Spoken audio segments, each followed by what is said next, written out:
Cela fait longtemps que les trains ne s'arrêtent plus à la Luc.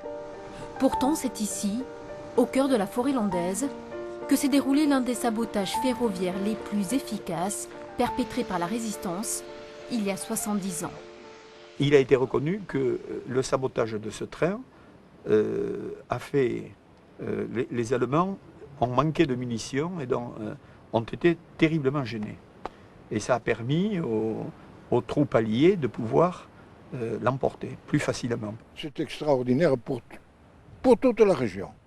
Non, honnêtement, je n'ai pas connaissance, n'est-ce pas, d'un résultat de cette importance. Pour un homme seul, c'est du travail d'artiste.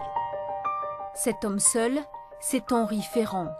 24 ans instituteur réquisitionné par le service du travail à l'entretien des voies au dépôt SNCF de la Luc. Ce 27 juillet 1944, il a repéré ce train. 69 wagons qui ont été chargés de munitions sur la petite commune landaise de Thaler, le deuxième dépôt d'armes en France de la Wehrmacht. Il restait, je crois, de longues minutes sans pouvoir agir comme il aurait voulu. Il a attendu quand même un certain temps avant de pouvoir jeter donc le plastique dans le wagon, mais c'était assez risques et périls, effectivement. Il pouvait à tout moment être aperçu, évidemment rattrapé, et on sait ce qui serait arrivé aussitôt. Le premier wagon était fermé, le deuxième était ouvert. Alors j'ai fait mine de deux, j'ai monté sur le marchepied et j'ai mis un explosif dans le wagon qui était ouvert. Ça a fait du bruit jusqu'à Dax. On a quand même entendu l'explosion de ce genre. C'était un des rares compétents en matière de travail du plastique. Parce que ça, il fallait savoir le manœuvrer quand même. Parce que de deux choses l'une, ou c'était le produit qui sautait, ou c'était vous. La gare de la Luc ressemble à un champ de ruines, mais personne n'a été tué.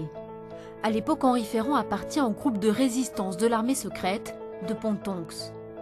En juillet 1944, les Landes sont toujours occupées, coupées en deux. Mais depuis le débarquement allié, les choses s'accélèrent sur le terrain, les sabotages se multiplient. On faisait sauter les ponts. Ensuite, les poteaux téléphoniques et les poteaux électriques, ça sautait très bien. Les rails sautaient très bien. On faisait sauter tantôt à Ichoux, tantôt à Bourriot, tantôt à Mont-de-Marsan, tantôt à Tartas. Bon, non, mais ça, c'était quand même quelque chose d'assez pratique. On était dans la zone occupée, et cette zone occupée, il était plus difficile de s'organiser et d'agir. Hein?